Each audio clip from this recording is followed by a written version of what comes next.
أما بعد أعوذ بالله من الشيطان الرجيم بسم الله الرحمن الرحيم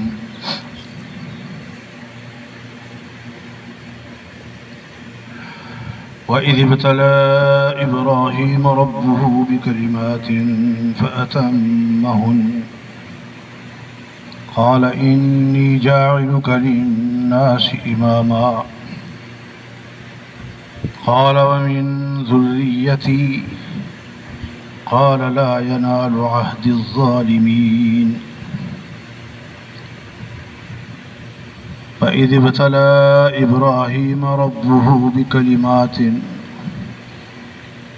اور جب آزمایا ابراہیم علیہ السلام کو ان کے رب نے چند چیزوں کے ذریعے فَأَتَمَّهُنَّ ابراہیم علیہ السلام نے وہ پوری کر دی. قال انی جاعلک للناس اماما، کہا اللہ نے اے ابراہیم بے شک میں بناؤں گا تمہیں لوگوں کے لیے پیشوا. قال ومن ذریتی، ابراہیم علیہ السلام نے کہا میری اولاد میں سے بھی.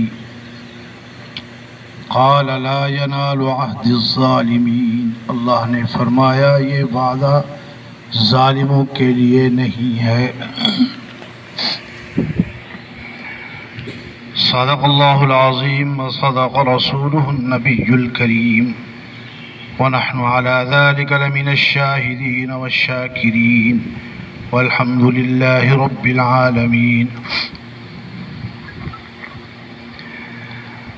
برادران اہل سنت والجماعت، محترم بزرگوں، قابل احترام ساتھیوں، عزیز نوجوان بھائیوں، قرآن پاک کے پہلے سپارے کی یہی آیت کریمہ گزشتہ جمعے کو بھی تلاوت کی گئی تھی.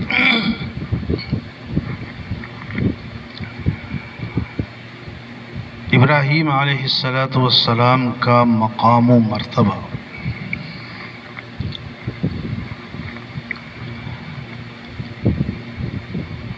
اللہ رب العزت فرماتے ہیں ہم نے ابراہیم علیہ السلام کو مختلف چیزوں کے ذریعے آزمایا، اور ابراہیم علیہ السلام ہر آزمائش میں پورے اترے.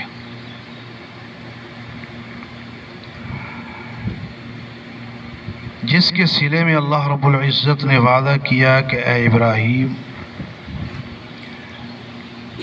میں تمہیں پیشوائی اور امامت عطا کروں گا. ابراہیم علیہ السلام نے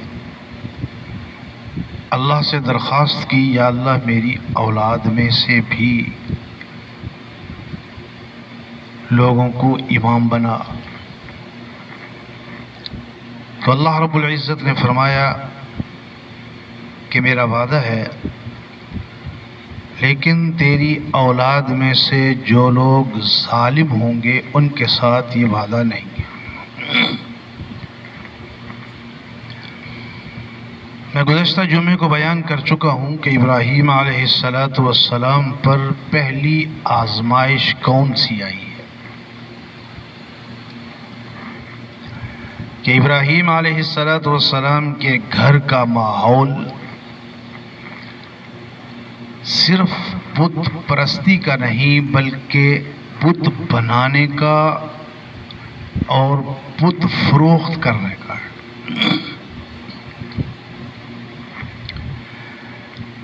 ابراہیم علیہ السلام نے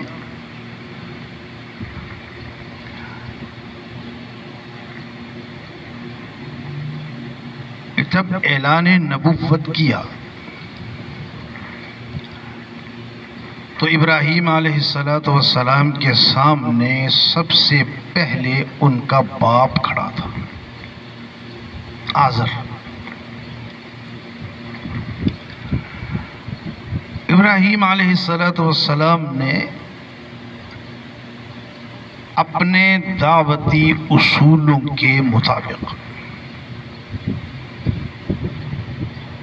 پیغمبروں کا دعوتی اصول کیا ہوتا ہے؟ قوم کے ساتھ نرمی والا رویہ اختیار کرنا۔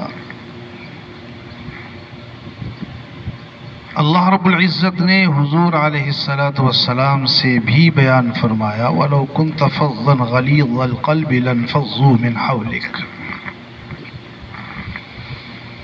اے پیغمبر صلی اللہ علیہ وسلم، اگر ان صحابہ کے ساتھ آپ کا رویہ تلخ ہوتا، سخت ہوتا، تو یہ آپ کے گرد بیٹھے ہوئے نہ ہوتے، منتشر ہو جاتے، چلے جاتے۔ یہ جو آپ کے گرد 1,24,000 کم و بیش صحابہ موجود ہیں، وہ آپ کے اخلاق کریمانہ کی وجہ سے۔ تو ابراہیم علیہ السلام نے بھی اپنے اخلاق کریمانہ کے ذریعے اپنے باپ آزر کو دعوت دی، یا ابتی لم تعبد ما لا يسمع ولا يبصر ولا يغني عنك شيئا۔ اے میرے ابا حضور،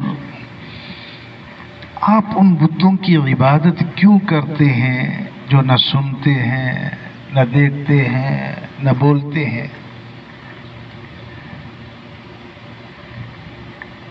ابراہیم علیہ السلام اپنے باپ کو دعوت دیتے رہے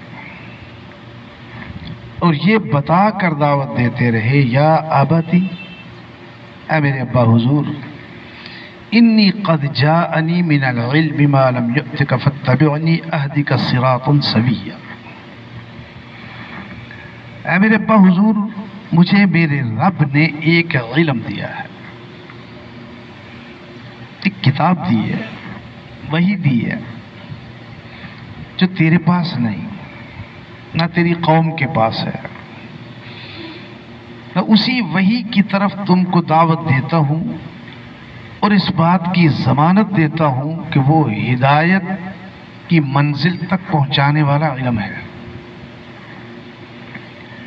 اب ابراہیم علیہ السلام باپ کو دعوت دیتے رہے۔ اب صرف ایک باپ کا مسئلہ تو تھا نہیں، پوری کی پوری قوم بت پرستی میں مبتلا تھی۔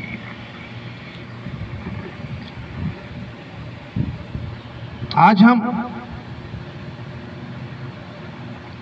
اس چیز سے اچھی طرح واقف ہیں کہ اپنے گھریلو ماحول سے، اپنی برادری کی رسومات سے، اپنے معاشرے کے سماجی اصولوں سے بغاوت کرنے کا کتنا حوصلہ رکھتے ہیں، اور وہ بھی صرف اللہ کی رضا کے لیے، نبی کی رضا کے لیے۔ ابراہیم علیہ السلام اللہ کی رضا کے لیے، اللہ کی توحید کے لیے، اللہ کی وحی کے لیے پہلے اپنے باپ سے ٹکرا گئے، پھر پوری کی پوری قوم سے ٹکرا گئے۔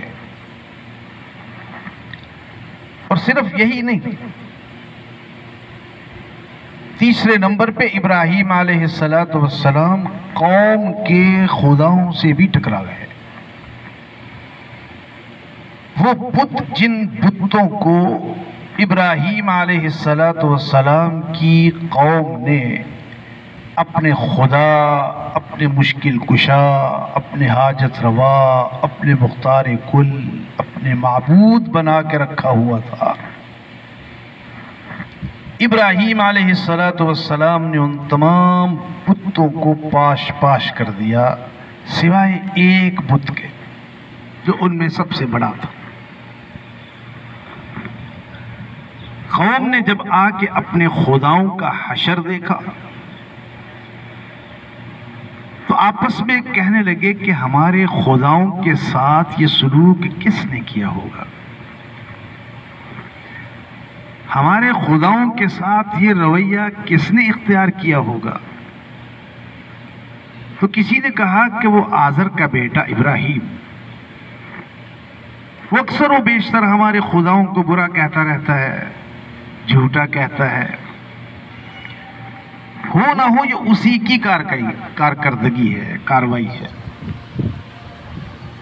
ابراہیم علیہ السلام کو بلایا گیا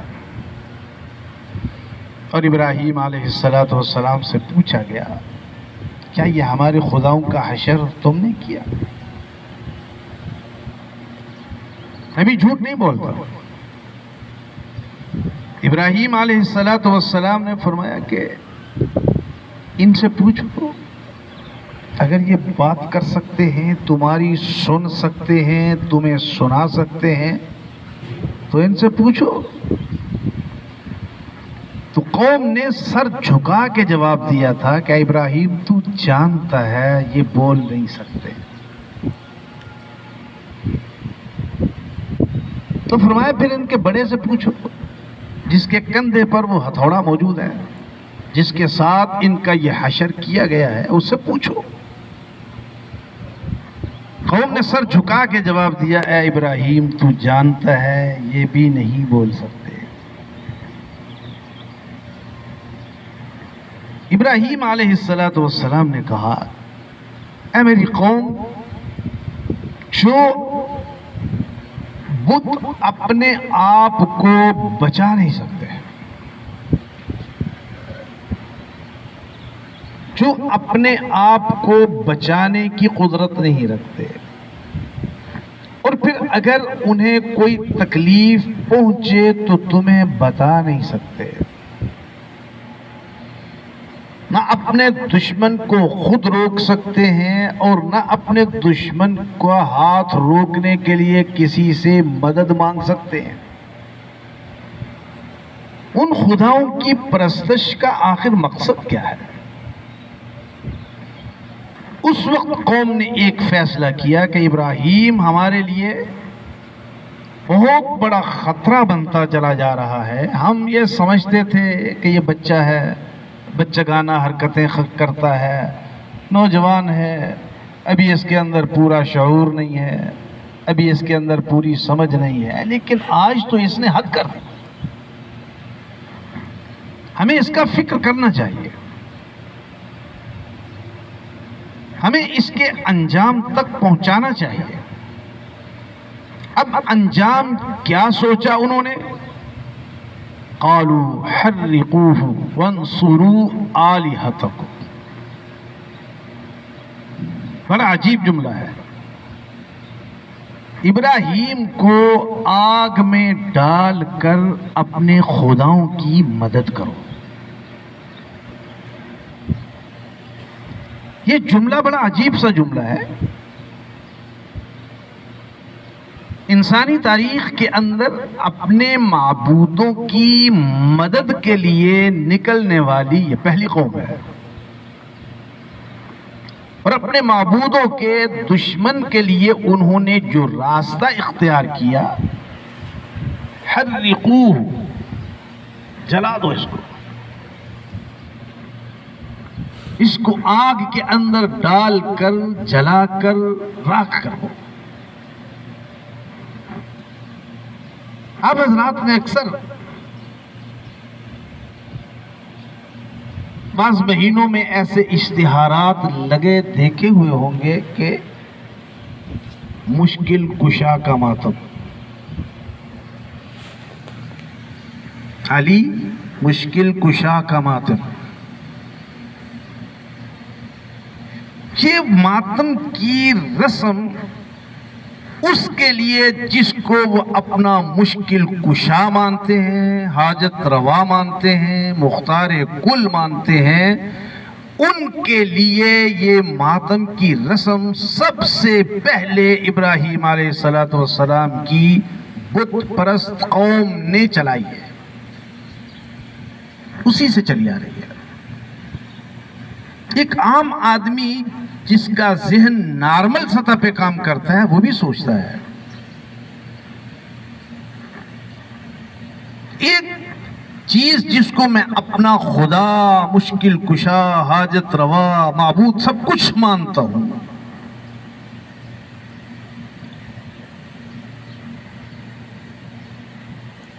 اس پر کوئی بہت بڑا حادثہ گزر جاتا ہے تو پوری کی پوری قوم مل کر اس حادثے کے ذمہ دار کے لیے سزا کیا تجویز کرتے ہیں؟ اس کو جلا دو۔ کچھ لوگوں نے مشورہ دیا نہیں، یہ غلط ہے، اس کو بادشاہ کے پاس لے چلتے ہیں۔ یہ ابراہیم علیہ السلام کی چوتھی آزمائش کا مرحلہ آ رہا ہے۔ بادشاہ کون ہے؟ نمرود، جو خود خدائی کا دعوے دار ہے۔ ابراہیم علیہ السلام کو بادشاہ کے دربار میں بلایا گیا۔ ابراہیم علیہ السلام دربار میں گئے، درباریوں نے بتایا کہ یہ ابراہیم بادشاہ حضور نہ آپ کو خدا مانتا ہے اور نہ ہی ہمارے ان بتوں کو خدا مانتا ہے جو بت ہم نے مشکل کشا بنا کے رکھے ہوئے۔ اب اس نمرود نے حضرت ابراہیم علیہ السلام سے جو مناظرہ کیا، أَلَمْ تَرَ إِلَى الَّذِي حَاجَّ إِبْرَاهِيمَ فِي رَبِّهِ أَنْ آتَاهُ اللَّهُ الْمُلْكَ إِذْ قَالَ إِبْرَاهِيمُ رَبِّيَ الَّذِي يُحْيِي وَيُمِيتُ قَالَ أَنَا أُحْيِي وَأُمِيتُ۔ ابراہیم علیہ السلام کا اور نمرود کا درمیان جو مناظرہ ہوا، ابراہیم علیہ السلام نے نمرود سے پوچھا، کون ہے جو مردوں کو زندہ کرتا ہے اور زندوں کو مارتا ہے؟ زندگی اور موت کس کے ہاتھ میں ہے؟ نمرود کہنے لگا انا احیی و امیت، زندگی اور موت تو میرے ہاتھ میں ہے، میں زندگی اور موت کا مالک ہوں۔ اور پھر حرکت کیا کی؟ اس کی جیل کے اندر ایک قیدی ایسا تھا جس کے لیے سزائے موت کا حکم ہو چکا تھا۔ اس نے اس قیدی کو بلایا اور اعلان کر دیا کہ دیکھو اس کے لیے موت مقرر تھی، میں نے اس کو زندگی دے دی، جا بھائی تجھے رہا کر۔ اور ایک بے گناہ آدمی کو بازار سے اٹھایا جس کے بارے میں کوئی سوچ بھی نہیں سکتا تھا، اس کو اٹھایا لا کے پھانسی پہ چڑھا دیا، کہنے لگا دیکھو زندگی اور موت میرے ہاتھ میں ہے، جس کے لیے موت لکھی جا چکی تھی میں نے اس کو بچا دیا، اور جس کے وہم و گمان میں بھی نہیں تھا، وہ بیچارہ بیوی بچوں کے لیے، گھر والوں کے لیے سامان خریدنے بازار نکلا ہے، اس کے وہم و گمان میں بھی نہیں تھا، میں نے اس کو اٹھایا اور قتل کروا دیا، زندگی اور موت میرے ہاتھ میں ہے۔ ابراہیم علیہ السلام اس کے ذہن کو دیکھا کہ یہ پاگل زندگی اور موت کا مفہوم بھی نہیں سمجھتا، زندگی اور موت کے اسباب اور چیز ہیں، لیکن زندگی اور موت کی حقیقت اور چیز۔ ابراہیم علیہ السلام نے اس بحث کو آگے چلانے کی بجائے ایک مناظرانہ اصول لیا کہ جب دیکھیں کہ دشمن اس مسئلے کو سمجھنے کی کوشش نہیں کر رہا تو فیصلہ بدل کے مسئلے کا دوسرا پہلو شروع کر دو۔ ابراہیم علیہ السلام نے فرمایا چھوڑ اس بحث کو، میرا رب وہ ہے جو سورج کو مشرق سے طلوع کرتا ہے، اگر رب ہے تو مغرب سے طلوع کر کے دکھا۔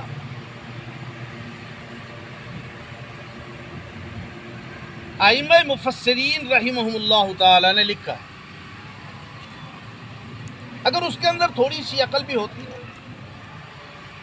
تو وہ کہہ سکتا تھا اے ابراہیم مشرق سے تو میں طلوع کرتا ہوں، تو اپنے رب سے کہہ مغرب سے طلوع کر۔ لیکن قرآن نے ایک جملہ استعمال کیا ہے فَبُهِتَ الَّذِي كَفَرَ، وہ کافر مبہوت ہو گیا، لاجواب ہو گیا، اس کے پاس اس کا کوئی جواب نہ رہا۔ اور یہ بات یاد رکھیے، ہمارا اہل سنت والجماعت کا عقیدہ اور ایمان ہے کہ اللہ رب العزت سورج کو مشرق کی طرف سے طلوع کرنے پہ قادر ہیں تو مغرب کی طرف سے بھی طلوع کرنے پہ قادر ہیں۔ اور قیامت کی جو آخری نشانیاں ظاہر ہوں گی ان میں ایک نشانی یہ بھی ہے کہ سورج ایک دن مغرب سے طلوع ہوگا، طلوع ہو کے نصف النہار تک پہنچے گا، غروب مشرق میں نہیں ہوگا، طلوع مغرب سے ہوگا، غروب مشرق میں نہیں ہوگا، نصف النہار تک پہنچے گا، اور نصف النہار تک پہنچ کے پھر واپسی سفر شروع کر دے گا۔ حضور علیہ السلام نے فرمایا یہ علامت ہوگی اس بات کی کہ اس کے بعد نہ کسی کافر کا ایمان مقبول ہوگا نہ کسی فاسق کی توبہ قبول ہوگی۔ اسلام قبول کرنے کا دروازہ بھی بند، گناہوں سے توبہ کا دروازہ بھی بند۔ اس کے بعد بعض ائمہ مفسرین رحمہ اللہ تعالی نے لکھا ہے کہ 60 سال گزریں گے، اور بعض نے لکھا ہے کہ 120 سال قیامت برپا ہو جائے گی۔ اب ابراہیم علیہ السلام نے اسے کہا کہ اگر تو خدا اور مشکل کشا ہے، یہ کائنات کا نظام تیرے ہاتھ میں ہے، تو میرا خدا مشرق سے سورج کو طلوع کرتا ہے تو مغرب سے طلوع کر کے دکھا۔ فَبُهِتَ الَّذِي كَفَرَ، کافر مبہوت ہو گیا۔ اور کوئی کافر جب مبہوت ہوتا ہے اور اس کے پاس طاقت بھی ہوتی ہے تو اس کے پاس پھر ایک ہی حربہ ہوتا ہے، دلیل ختم، طاقت شروع۔ دلیل تو اس کے پاس ہے نہیں، دے نہیں سکتا۔ اب اس نے طاقت کا استعمال کیا، ابراہیم کو آگ میں ڈال۔ بعض تاریخی روایات میں آتا ہے کہ 90 میل تک آگ جلائی گئی، بعض روایات میں آتا ہے 1 میل تک آگ جلائی گئی۔ آگ جلانے کے بعد ابراہیم علیہ السلام کو آگ میں ڈالنے کا حکم دیا گیا۔ فرمایا چھوڑ دو، تمہیں لے جانے کی ضرورت نہیں، میں تمہارے سامنے خود داخل ہوتا ہوں۔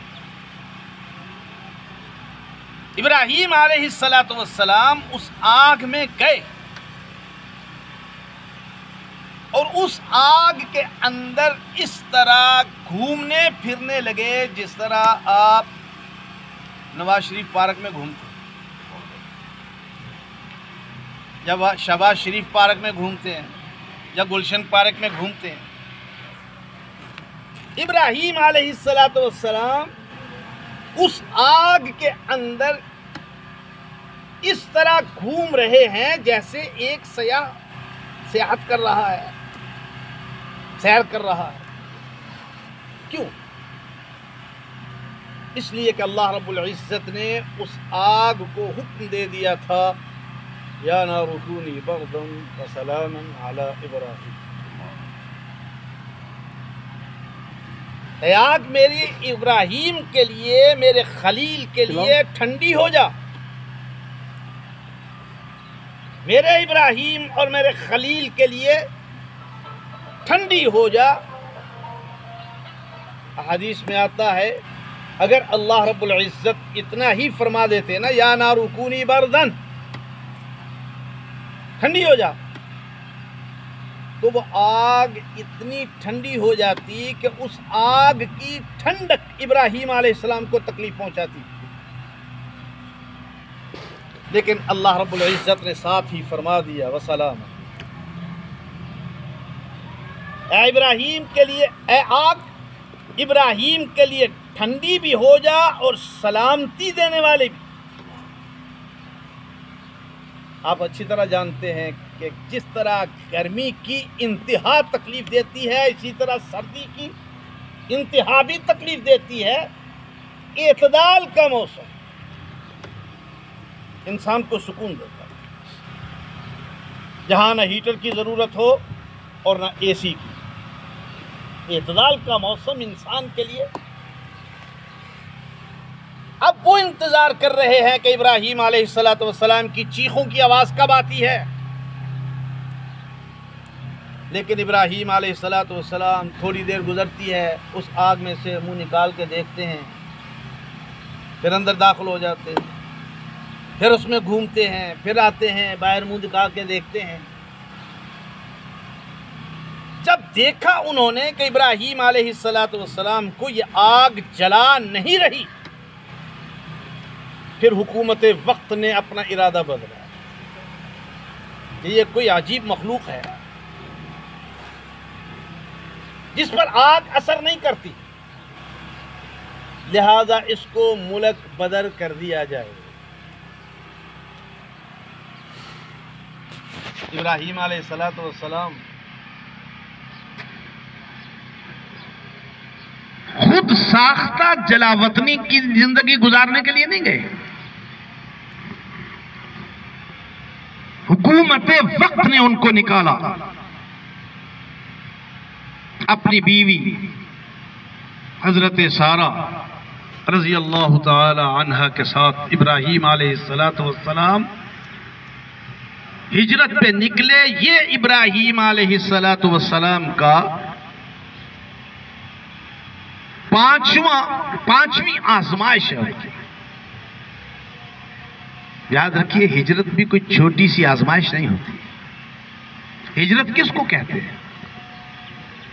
ایک ایسا علاقہ جس علاقے کے اندر آپ اپنے ایمان اور اپنے اسلام کے مطابق زندگی نہیں گزار سکتے، صرف اپنے ایمان کی سلامتی کے لیے اپنا سب کچھ چھوڑ کے وہاں سے نکل جاؤ اس مقام پر جہاں تم اپنے ایمان اور اپنے عمل صالح کی حفاظت کر سکو۔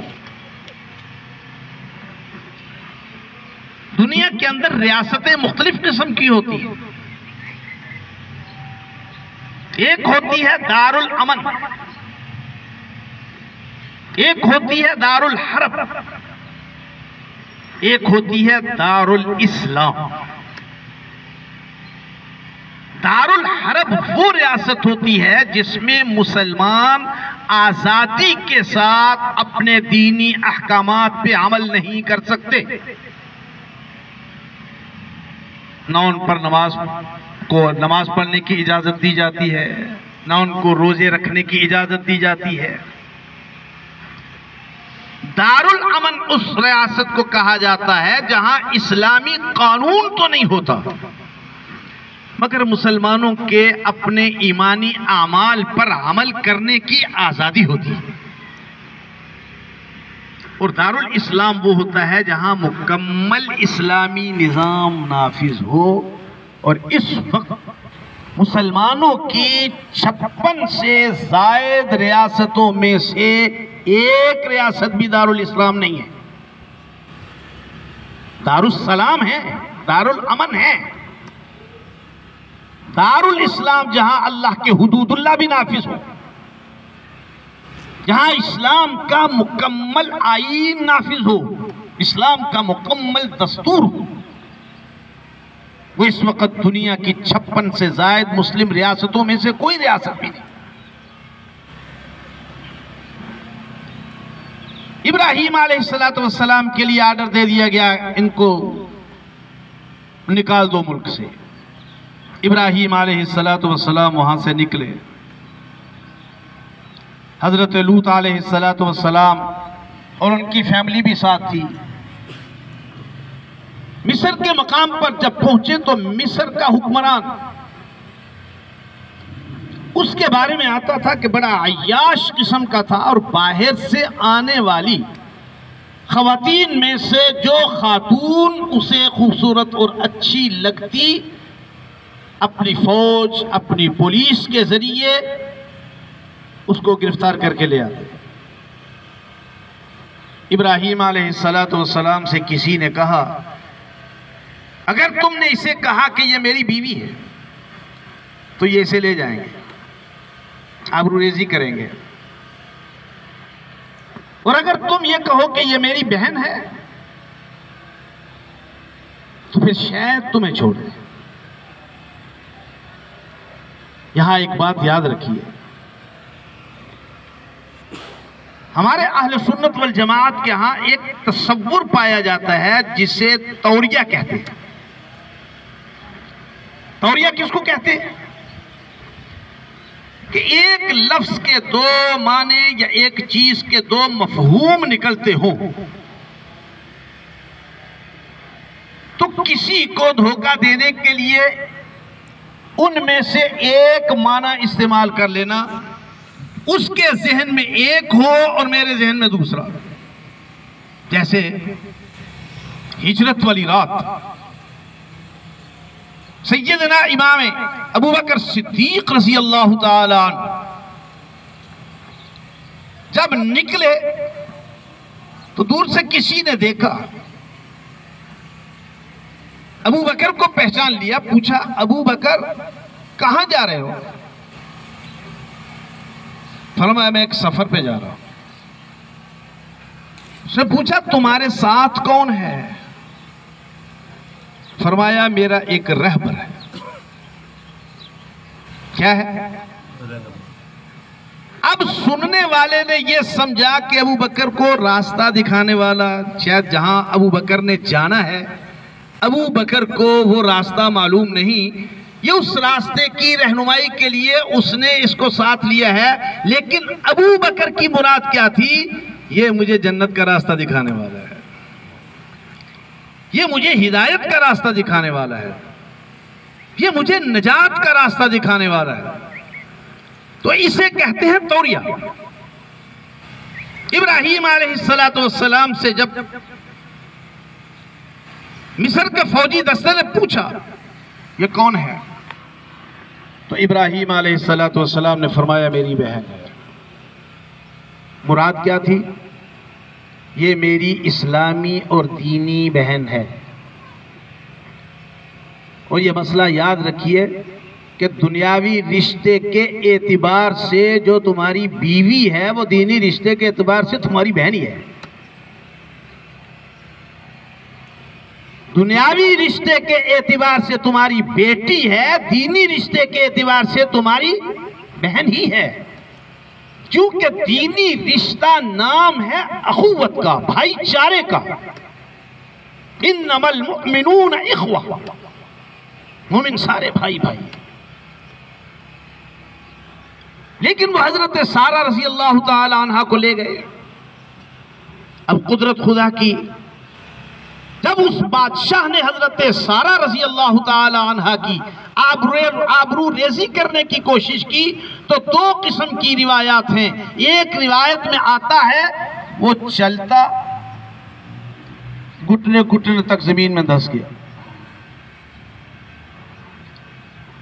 پھر اس نے کہا میرے لیے معافی مانگو میں توبہ کرتا ہوں، پھر نکلا، پھر چل پڑا، پھر کمر تک زمین میں دھنس گیا، پھر اس نے کہا میرے لیے معافی مانگو اب میں نہیں آؤں گا، اور ایک روایت میں آتا ہے کہ جب بھی اس نے اپنا ہاتھ حضرت سارہ رضی اللہ تعالی عنہ کی طرف بڑھانے کی کوشش کی، اس کے ہاتھ ہی شل ہو جاتے۔ یہ اللہ رب العزت کی طرف سے غیبی نصرت ہوتی ہے، اللہ رب العزت کی طرف سے یہ غیبی امداد ہوتی ہے۔ اس نے جب یہ دیکھا کہ یہ اور اس کا ساتھ خاوند یہ تو بڑے صاحب کرامت لوگ ہیں، صاحب عزت لوگ ہیں، اس نے ان کو چھوڑ دیا اور اپنی بیٹی، بادشاہ وقت اپنی بیٹی حضرت ابراہیم علیہ السلام کو دے رہا ہے۔ یہ یاد رکھیے کہ ابتدا میں انسان کی جو دوسری شادی ہوتی تھی نا، وہ پہلی بیوی کی خدمت کے لیے ہوتی تھی، ایک دستور تھا۔ دوسری شادی وہ پہلی بیوی کی خدمت کے لیے کرتے تھے، اور وہ سلطان مصر بھی حضرت ابراہیم علیہ السلام سے یہی کہہ رہا ہے، اے ابراہیم میں اپنی بیٹی تیرے نکاح میں دیتا ہوں تاکہ تیری اس بیوی کی خدمت کرے۔ حضرت حاجرہ رضی اللہ تعالی، اب ابراہیم علیہ السلام وہاں سے گئے، شام کے اندر ابراہیم علیہ السلام نے قیام کیا۔ ابراہیم علیہ السلام کی عمر 86 سال ہو چکی ہے۔ حضرت سارہ رضی اللہ تعالی عنہا سے کوئی اولاد نہیں، حضرت حاجرہ رضی اللہ تعالی عنہا سے اللہ نے ابراہیم علیہ السلام کو بیٹا دیا، جس کا نام ہے اسماعیل علیہ السلام۔ اب ابراہیم علیہ السلام کو جب بیٹا ملا تو حضرت سارہ رضی اللہ تعالی عنہا، وہ فطرت جو عورت کے اندر ہوتی ہے کہ یہ میری سوتن، اور پھر اب اس کے ہاں اولاد بھی ہو چکی، میرے ہاں اولاد نہیں ہوئی، اس کا مطلب یہ ہے کہ میرے خاوند کی زیادہ توجہ اب ادھر جائے گی، ظاہر بات ہے بیوی کی طرف بھی ہوگی، بچے کی طرف بھی ہوگی۔ انہوں نے کہا ابراہیم یا یہ رہے گی یا میں رہوں گی۔ یہ نسوانی طبیعت کا پہلا اور آخری حملہ ہے، نسوانی طبیعت کا یہ پہلا اور آخری حملہ ہوتا ہے، یا یہ رہے گی یا میں رہوں گی۔ حضرت حاجرہ رضی اللہ تعالی عنہ نے فرمایا ابراہیم مجھے کہیں چھوڑ دو، یہ آپ کے چچا کی بیٹی بھی ہے، آپ کے خاندان سے بھی ہے، آپ ایسا کریں مجھے کہیں چھوڑ دیں۔ اب ابراہیم علیہ السلام ان کو لے کے ایک مشکیزہ پانی اور ایک آدھا توڑا ستو ماں اور بیٹے کو لے کے گئے ہیں کسی جگہ چھوڑنے کے لیے، اور لے کے کہاں گئے ہیں؟ مکہ مکرمہ۔ اس مقام پہ جا کے حضرت حاجرہ رضی اللہ تعالی عنہا اور حضرت اسماعیل علیہ السلام جو ابھی دودھ پیتے بچے تھے، ان دونوں کو جنگل میں تنہا، جہاں کوئی آبادی نہیں، دور دور تک کہیں انسان نظر نہیں آتا، وہاں جا کے چھوڑ دیا۔ ہمارے ہاں یہاں ایک اہل حدیث بزرگ، پرانے بزرگ ان کو جانتے بھی ہوں گے، مولانا عنایت اللہ عصری صاحب، کٹرے والی مسجد میں ہوتے تھے، منکرین حدیث تھے۔ انہوں نے حضرت عیسیٰ علیہ السلام کا باپ ثابت کرنے کے لیے 15 کتابیں لکھی، کسی معجزے کو تسلیم نہیں کرتے تھے، تمام معجزات کے منکر تھے۔ اب قرآن پاک میں حضرت داؤد علیہ السلام کا ایک قصہ آتا ہے، وَتَفَقَّدَ الطَّيْرَ فَقَالَ مَا لِيَ لَا أَرَى الْهُدْهُدَ أَمْ كَانَ مِنَ الْغَائِبِينَ لَأُعَذِّبَنَّهُ عَذَابًا شَدِيدًا أَوْ لَأَذْبَحَنَّهُ أَوْ لَيَأْتِيَنِّي بِسُلْطَانٍ مُبِينٍ۔ سلیمان علیہ السلام کو اللہ رب العزت نے جانوروں کی بولیاں بھی سکھائی تھی، جانور بھی ان کے دربار میں حاضری دیتے تھے، اور ان کے دربار میں سب کی حاضری لگتی تھی۔ جب حاضری لگی تو پتہ چلا کہ ہدہد نہیں ہے، تو سلیمان علیہ السلام نے فرمایا ہدہد کہاں ہے، جاؤ پتہ کرو، یا تو وہ میرے پاس غیر حاضری کا معقول عذر لائے ورنہ میں اسے ذبح کر دوں گا یا سخت سزا دوں گا، لَأُعَذِّبَنَّهُ، ذبح کر دوں۔ اب ہمارے مولانا عنایت اللہ عصری صاحب اس مقام پہ فرماتے ہیں کہ یہاں ہدہد سے مراد ہدہد پرندہ نہیں ہے، بلکہ سلیمان علیہ السلام کو اللہ رب العزت نے بڑی وسیع مملکت دی تھی۔ ان کے پاس بری فوج بھی تھی، بحری فوج بھی تھی، فضائیہ بھی تھی، ان کے پاس جنگی طیارے بھی تھے، لڑاکا طیارے بھی تھے، اور ان لڑاکا طیاروں میں سے ایک طیارے کا نام ہدہد تھا، ایک جنگی جہاز کا نام ہدہد تھا۔ یہ اللہ کے بندے، قرآن یہ کہہ رہا ہے لَأُعَذِّبَنَّهُ، کیا اللہ طیارے کو ذبح کرے گا؟ کیا اللہ کسی لڑاکا جنگی طیارے کو ذبح کرے گا؟ لیکن یہاں ان کے ذہن میں ایک بات آئی کہ عام طور پر تو یہ سمجھا جاتا ہے کہ جہاز ایک دور جدید کی ایجاد ہے، تھوڑا عرصہ ہوا ہے، تو کہنے لگے کہ نہیں، جہاز کوئی نئی ایجاد نہیں ہے۔ سلیمان علیہ السلام کے پاس تو ایک جنگی لڑاکوں کا پورا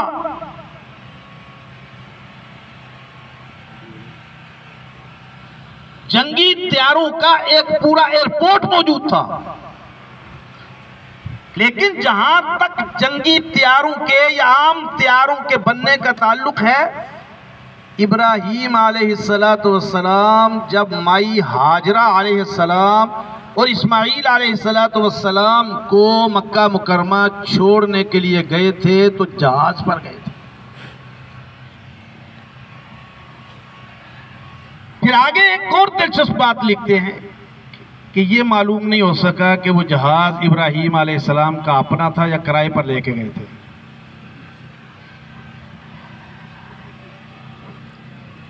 یعنی جب انسان ایک چیز کا انکار، ایک حقیقت کا انکار کرتا ہے تو اسے اس کی آڑ میں کتنی حقیقتوں کا انکار کرنا پڑتا ہے وہ سوچ بھی نہیں سکتا۔ ابراہیم علیہ السلام نے وہاں بیوی بچوں کو چھوڑا، جب واپس پلٹنے لگے تو مائی ہاجرہ علیہ السلام نے پوچھا، آقا حضور کیا آپ خود چھوڑ کے جا رہے ہیں، یہ اللہ کا حکم ہے؟ ان لوگوں کے ایمان کا ذرا تصور کیجئے نا۔ ابراہیم علیہ السلام نے فرمایا اللہ کا حکم ہے۔ فرمایا پھر فی امان اللہ، آپ جائیں، ہمارا رب جانے اور ہم جانے۔ جس رب نے ہمیں یہاں ٹھہرانے کا حکم دیا ہے وہی رب ہماری حفاظت کرے گا۔ اب ایک پورے صحرا کے اندر جہاں پانی کا نام و نشان تک نہیں، سرسبزہ نہیں، وہاں ان کو چھوڑ کے، دودھ پیتے بچے کو، جوان بیوی کو چھوڑ کے ابراہیم علیہ السلام چلے گئے۔ یہ ابراہیم علیہ السلام کا 5واں امتحان تھا، اور اللہ رب العزت فرماتے ہیں ابراہیم علیہ السلام ان تمام آزمائشوں سے، امتحانوں سے پورے اترے۔ ابراہیم علیہ السلام واپس شام چلے گئے، اپنی پہلی اہلیہ حضرت سارہ رضی اللہ تعالی عنہا کے پاس، جب ابراہیم علیہ السلام کی عمر 100 سال کی ہوئی تو ابراہیم علیہ السلام نے ان کا معمول تھا کہ وہ کھانا تنہا نہیں کھاتے تھے، آبادی سے دور نکل کر جا کے دیکھتے تھے کوئی مسافر مل جائے تاکہ میں اس کو اپنے ساتھ بٹھا کے کھانا کھلاؤں۔ ایک دن کچھ خوبصورت نوجوان ابراہیم علیہ السلام کے پاس آ گئے۔ ابراہیم علیہ السلام پہچان نہیں سکے کہ یہ فرشتے ہیں، یہ انسان ہیں۔ ابراہیم علیہ السلام نے بچڑا ذبح کیا، پکایا، روٹیاں بنوائیں، دسترخوان بچھایا، ان کے سامنے رکھا۔ اس دور کی ایک روایت تھی کہ جو آدمی کسی آدمی سے نمک کھا لیتا تھا، ایک وقت کی روٹی کھا لیتا تھا، اس کے ساتھ پھر دشمنی نہیں کرتا تھا، اس کو نقصان پہنچانے کا سوچتا بھی نہیں تھا۔ آج تو ہم پہلے جا کے فریجیں خالی کرتے ہیں، پھر اس کے بعد گھر لوٹتے ہیں، کھا پی کے گھر لوٹتے ہیں۔ ابراہیم علیہ السلام نے دسترخوان بچھایا، لیکن وہ نوجوان اپنے ہاتھ کھانے کی طرف نہیں بڑھا رہے۔ ابراہیم علیہ السلام پر ایک خوف سا طاری ہو کہ یہ جو کھانا نہیں کھا رہے تو اس کا مطلب ہے یہ میرے دشمن ہیں، مجھے کوئی نقصان پہنچانے آئے ہیں۔ وہ فرشتے سمجھ گئے ابراہیم علیہ السلام کی کیفیت کو۔ انہوں نے کہا یا ابراہیم لا تخف، ڈرنے کی ضرورت نہیں، ہم کھانا نہیں کھاتے اس لیے کہ ہم اللہ کے بھیجے ہوئے فرشتے ہیں، اور آپ کو خوشخبری سنانے آئے ہیں کہ اللہ آپ کو اس بیوی سے بھی بیٹا دے گا۔ کب؟ جب ابراہیم علیہ السلام کی عمر 100 سال اور سارہ علیہ السلام کی عمر 90 سال ہو چکی ہے۔ جب فرشتوں نے کہا کہ آپ کی اس بیوی سے بھی بیٹا ہوگا تو حضرت سارہ رضی اللہ تعالی عنہ پاس کھڑی تھی، مسکرانے لگی، یہ کیسے ہو سکتا ہے؟ اَأَلِدُ وَأَنَا عَجُوزُ وَهَذَا بَالِي شَيْخًا، میں بچہ جنوں گی، میں بانجھ، میرا خامد بڑھا، یہ کیسے ہوگا؟ اَأَلِدُ وَأَنَا عَجُوزُ وَهَذَا بَالِي شَيْخًا، میرا خامد بوڑھا ہو چکا ہے، میں بانجھ ہوں، 90 سال میری عمر، 100 سال میرے خامد کی عمر، بچہ کیسے ہوگا؟ فرشتوں نے کہا اے ابراہیم کی اہل بیت، اللہ رب العزت کے لیے کوئی چیز مشکل نہیں ہے۔ ہم یہ خوشخبری تمہیں اپنی طرف سے نہیں سنا رہے، اس کی طرف سے سنا رہے ہیں جو اس بات پہ قدرت رکھتا ہے۔ پھر ابراہیم علیہ السلام کو اللہ رب العزت نے حضرت سارہ رضی اللہ تعالی عنہا سے بھی بیٹا دیا، جن کا نام حضرت اسحاق علیہ السلام ہے۔ باقی انشاءاللہ العزیز آئندہ